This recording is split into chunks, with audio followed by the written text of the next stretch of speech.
It's all been building up to this. After amassing a sizable naval force in the South Caribbean, putting pressure on the Venezuelan government, and taking out several drug smuggling boats in the area, the US is ready to take the next big step. Deep strikes on Venezuelan soil are believed to be imminent, and the country's cartels are in the crosshairs.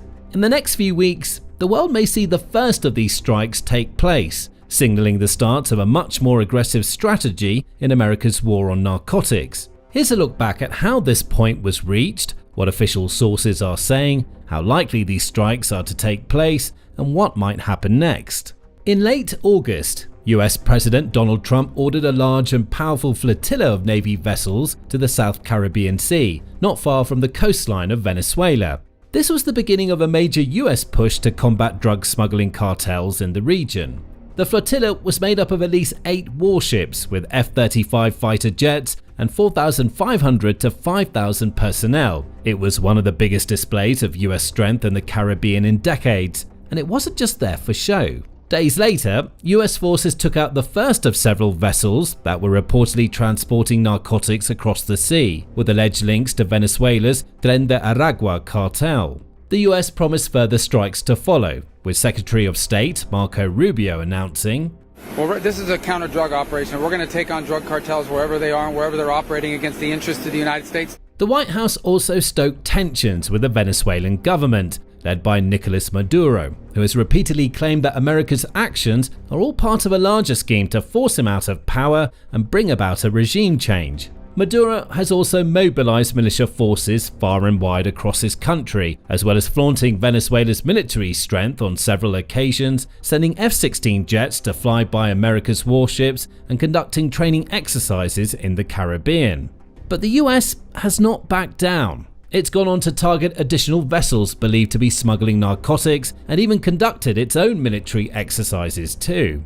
Now, it's ready to go to the next level. That's according to numerous anonymous but official sources who told NBC News and other media outlets that US military officials are currently in the process of drawing up options to target drug traffickers on Venezuelan soil. The sources also stated that strikes on targets within the country could be only weeks away. Carrying out deep strikes in Venezuela will certainly be an escalation of the Trump administration's campaign against cartels, but it wouldn't be a particularly surprising one. Indeed, for weeks now, many analysts have predicted that's exactly what would happen, and events so far have followed a logical path of progression. First, America sent its flotilla to the South Caribbean. Then it took out several boats allegedly operated by traffickers with narcotics on board. The US has also made clear, repeated claims that it will continue to wage war against cartels and drug smugglers and will not shy away from taking drastic measures, if necessary, to stop the flow of fentanyl and other narcotics. With Venezuela's leadership responding aggressively, the next clear step would have to be strikes on Venezuelan territory, and the US clearly has sufficient firepower to pull these kinds of attacks, given that its fearsome flotilla includes some of the world's best fighter jets, plus swarms of Reaper drones, marine amphibious-ready groups, and guided missile destroyers. According to sources who spoke with NBC News, President Trump has not yet approved or authorized any deep strikes on Venezuela, but plans are being actively discussed behind closed doors. Officials also state that the US's recent escalation in the area is a direct response to Nicolas Maduro failing to take sufficient action to stop drugs leaving his country. The exact details of any deep strike attacks are being kept under wraps for the time being, but sources have revealed that drone strikes targeting drug trafficking groups, group leaders, and drug labs would be the most likely option to begin with.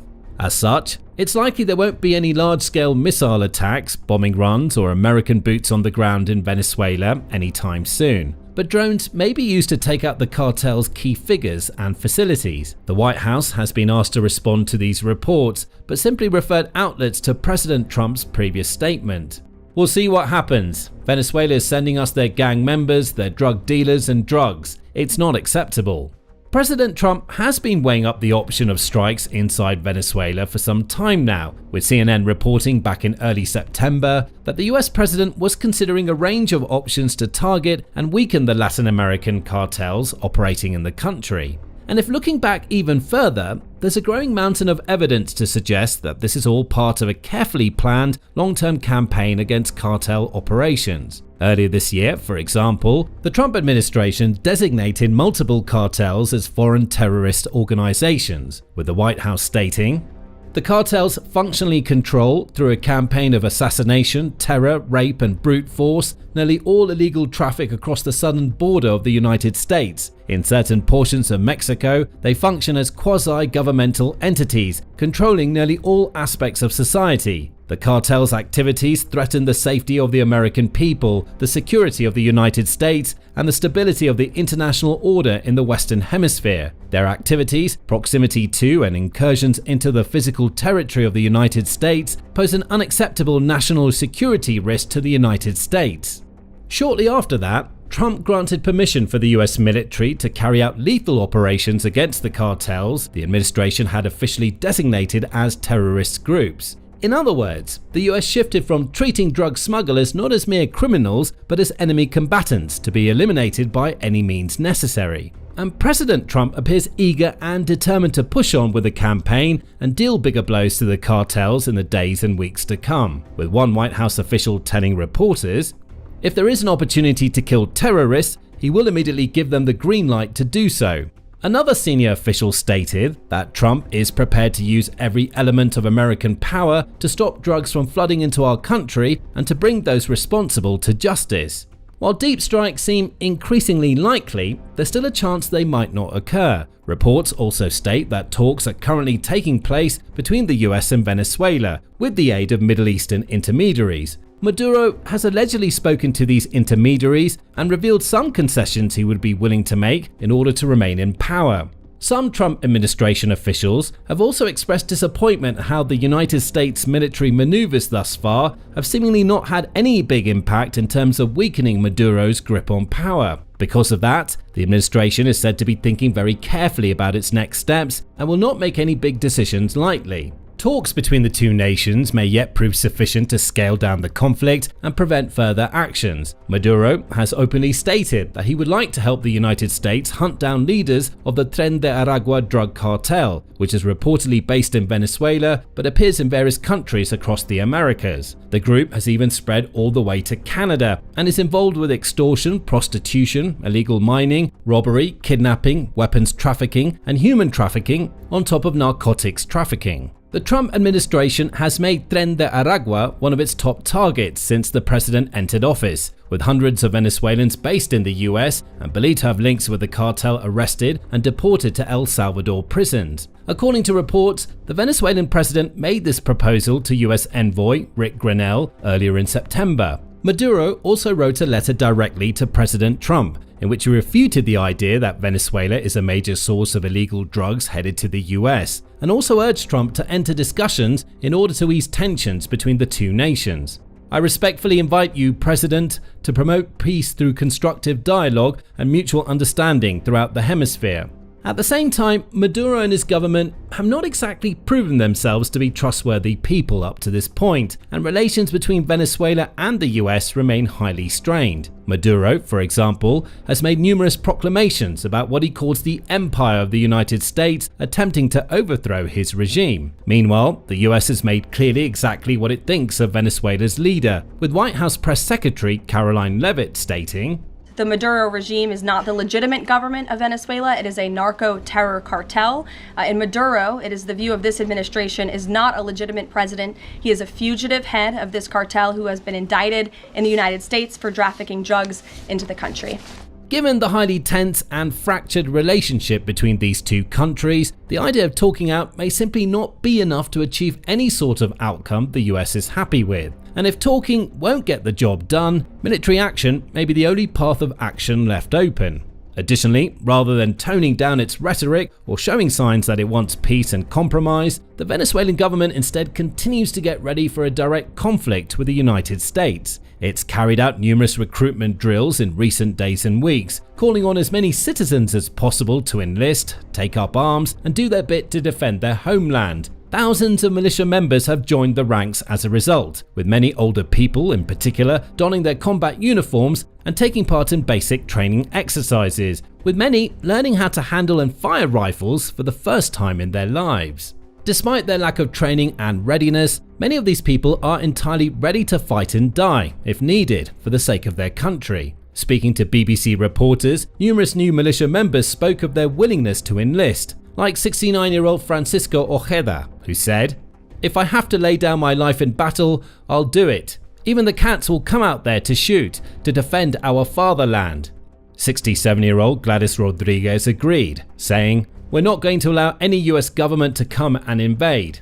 Unfortunately, many of these militia members not only lack training and readiness, but also don't seem to see how they're being exploited by their government. Benigno Alarcón, political analyst at the Andrés Bello Catholic University, is one of many experts who believes that the militia recruitment is all part of a larger plan by Maduro to build what Alarcón calls a human shield for the country's leadership.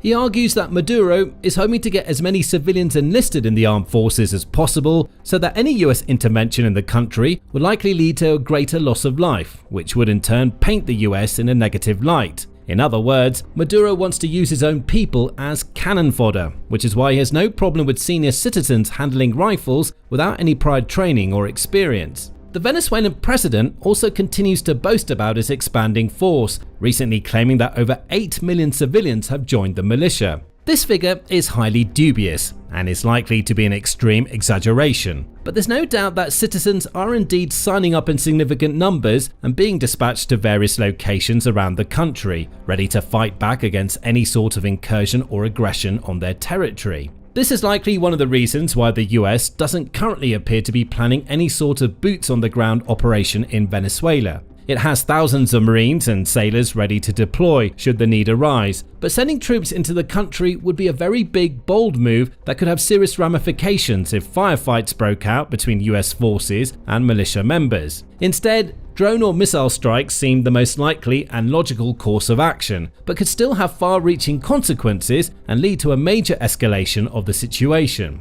This was confirmed by Venezuelan political analyst Aníbal Sánchez Ismael, who told NBC, "An attack on Venezuelan soil would have consequences from diplomatic protests to an increase in political persecutions of those they classify as collaborators, to further uniting the population with the need to defend sovereignty reaffirmed."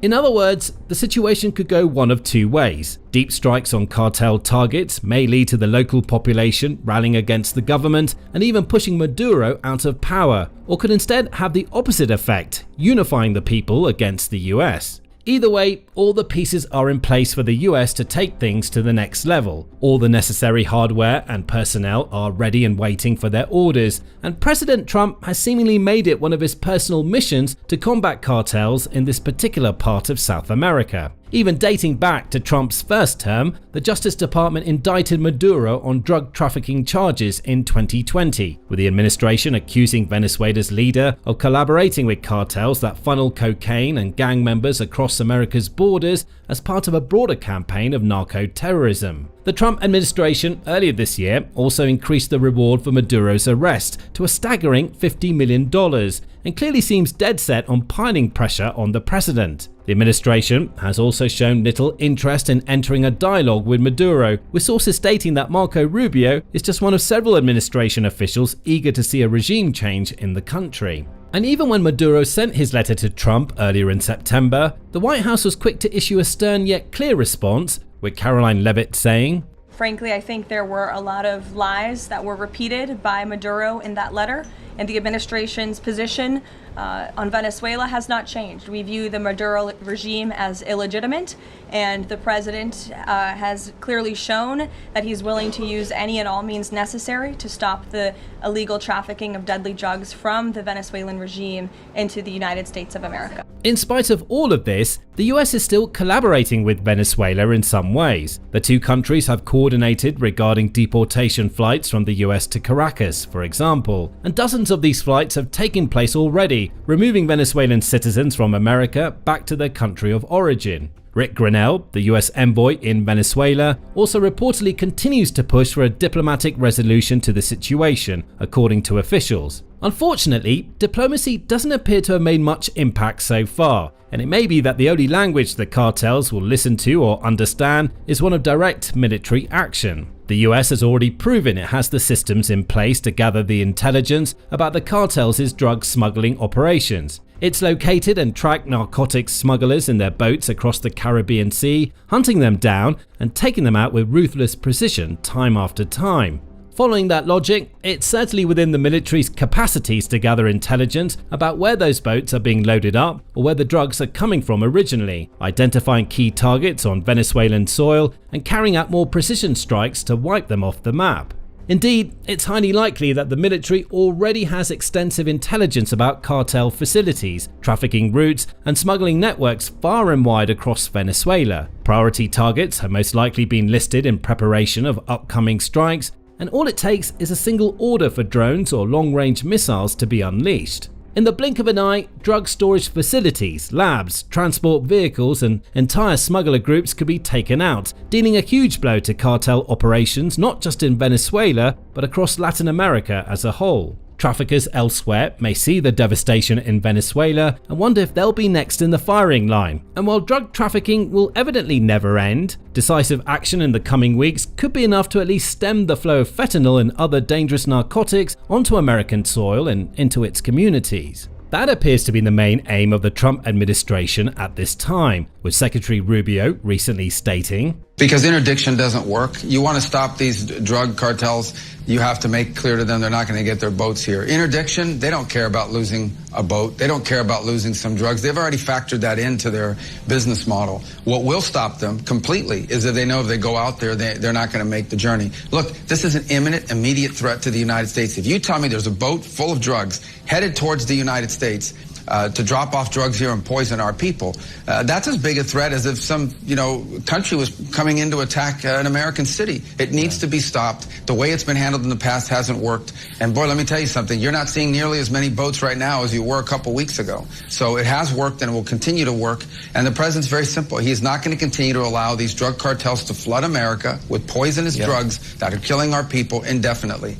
The message from the US is clear and consistent. Drugs have to be stopped, and if that means drone or missile attacks or even more drastic military actions in South America, then so be it. Whatever actions the US takes next will also inevitably have knock-on effects for the Maduro regime. Maduro and various members of his government are reported to have close links with the cartels, and if those same cartels start coming under fire from the US military, they may decide that the current leadership is no longer fit for purpose. This could eventually lead to a coup, a rebellion, or some other complete shift of power, with Maduro ultimately deposed and someone else, ideally someone who's much more willing to work with the US and crack down on cartels, taking his place. Either way, the coming weeks are set to be explosive in more ways than one for Venezuela's cartels and those that support them. The only question left is, when and where will America strike first? Now, learn more about how we reached this point in our recent videos, looking at how Venezuela tried to provoke the US Navy flotilla with its F-16 jets, and how Maduro has slowly but surely prepared his people for all-out war with America. And finally, make sure to subscribe to our channel too, so you can be among the first to find out about what happens next.